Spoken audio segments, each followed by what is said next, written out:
Guys, it's your boy Sydney here. Now, if you hadn't been around the last couple of days, let me give you a bit of an update about what's been happening. I did a video on prison guard can't resist the bad boy, and then the next day there was another article in the paper about another female prison guard that couldn't resist the bad boy.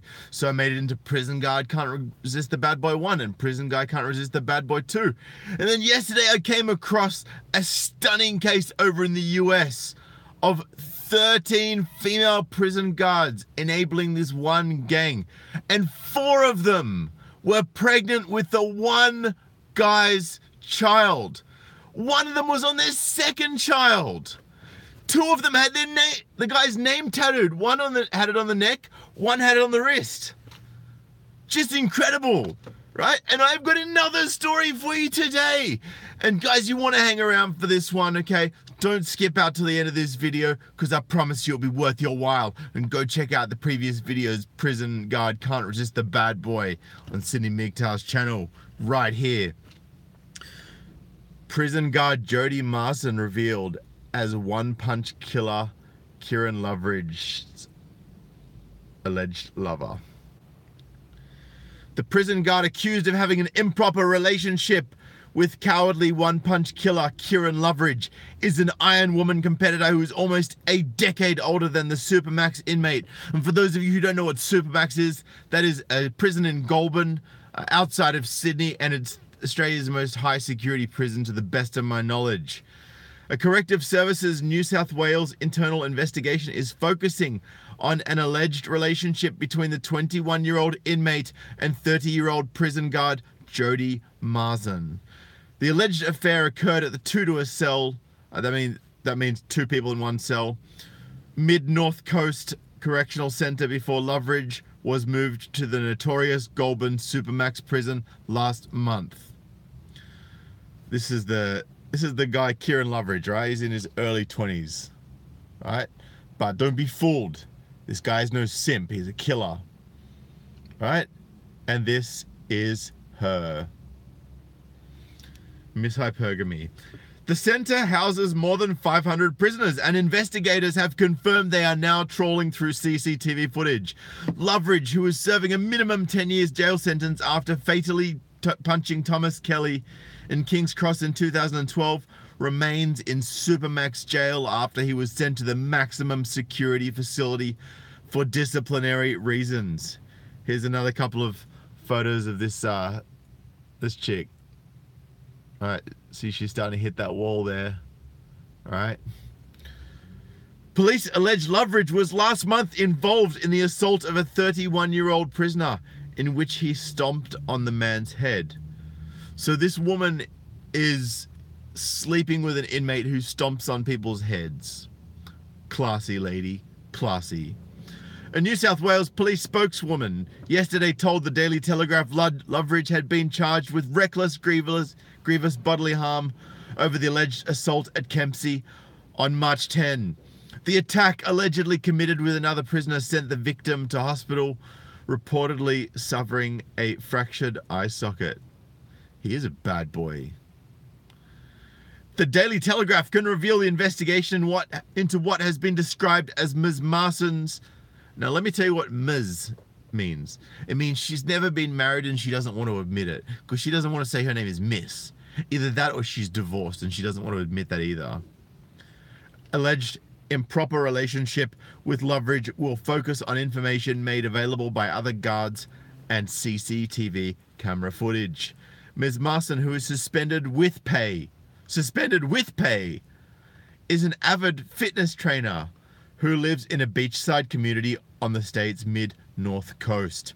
There is no allegation Ms. Marsden, who has worked with Corrective Services for more than 5 years, was involved in any criminal activity, and it is understood the alleged relationship claim relates to an internal breach of operational procedures.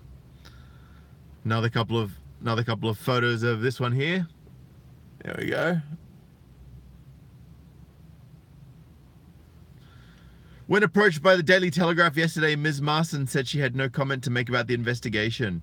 It had been reported that Corrective Services New South Wales staff raised the alarm after it was noted the pair was allegedly spending time together. Corrective Services New South Wales Commissioner Peter Severin said he took the allegations most seriously.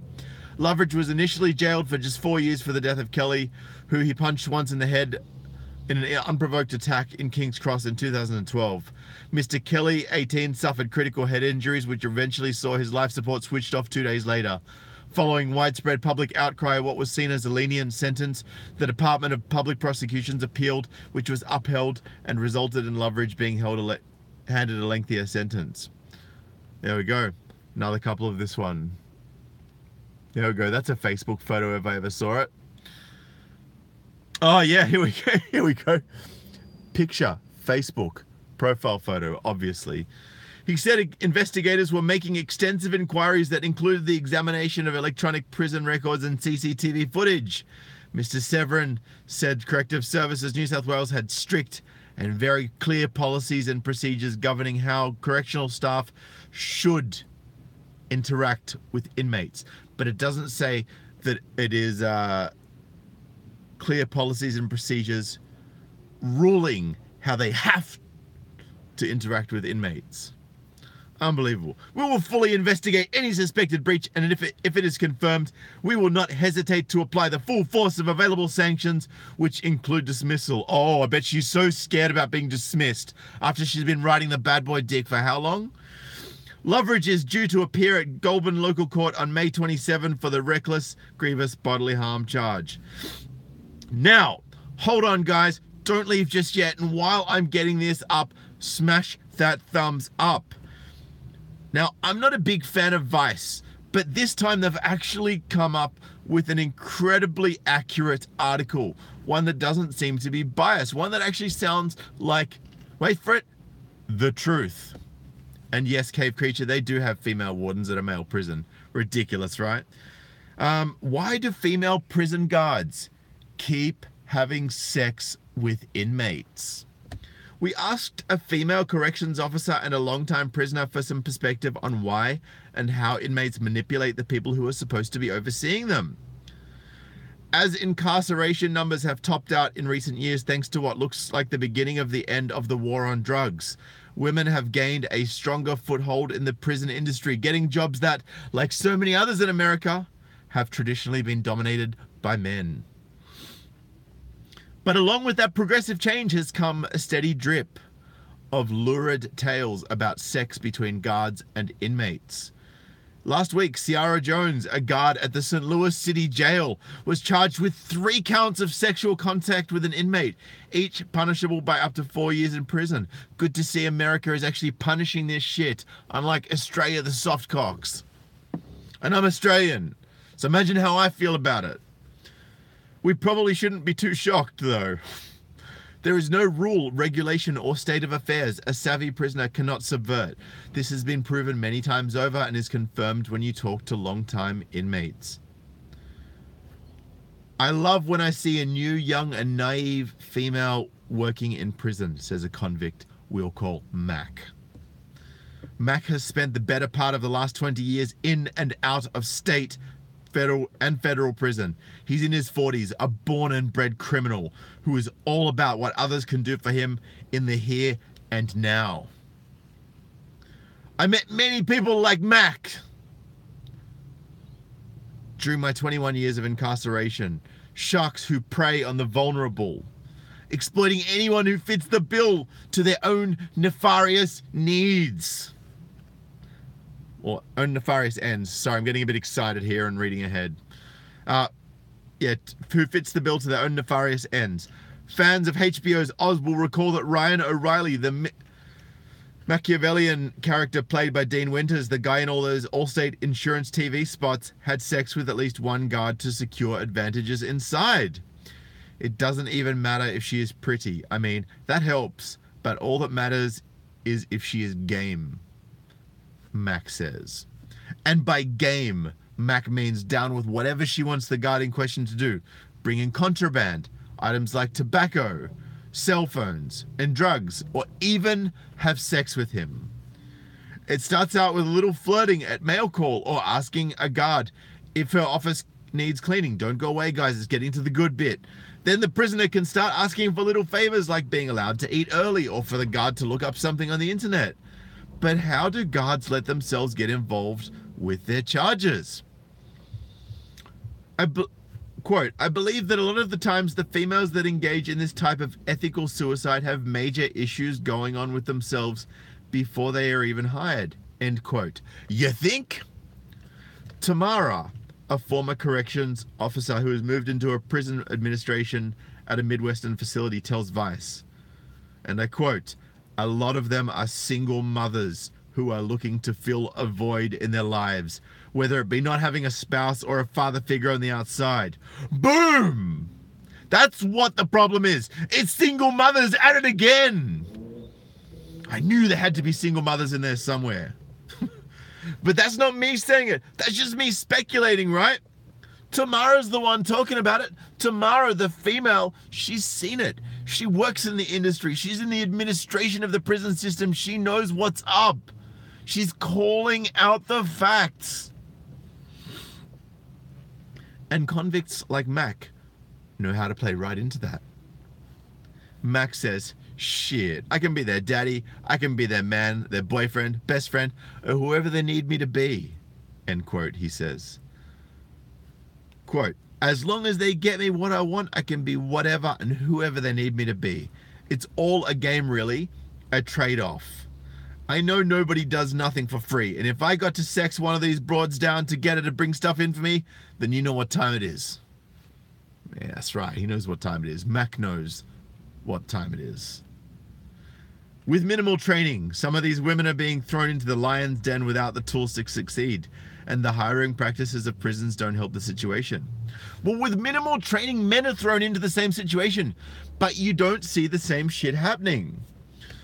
Not at the same level, at least, or anywhere near it. Right? There are some instances where male prison guards have slept with female prisoners, right? But it's the minority, the vast minority. A lot of people that choose to work in corrections really shouldn't be working in corrections, and probably wouldn't be if every employer did psychological evaluations in addition to background checks. Tamara says, Tamara, you are on the money with that one, and I totally agree with you. Nowadays, it's all about what I, the guard, can get out of it. That feeds right into the convict's mentality of, what can you do for me right now? It's all about instant gratification, and like Max says, it's a trade-off. If she wants sex and attention for drugs and phones, that's a fair trade in my world, Max says. I'm just trying to make some money because money equals power, and in here, power is respect. I'm trying to do the time, not let the time do me. And female diversions are nice, especially when they help me keep my racket going. The correctional officer might see herself as the one in control of the situation because she's the one with the keys, but sometimes they're just getting played. I hate to say it, but a lot of correctional officers, male and female, have low self-esteem, Tamara says, which can lead to them befriending or even starting relationships with inmates. But female guards who get caught up in all this are paying a price.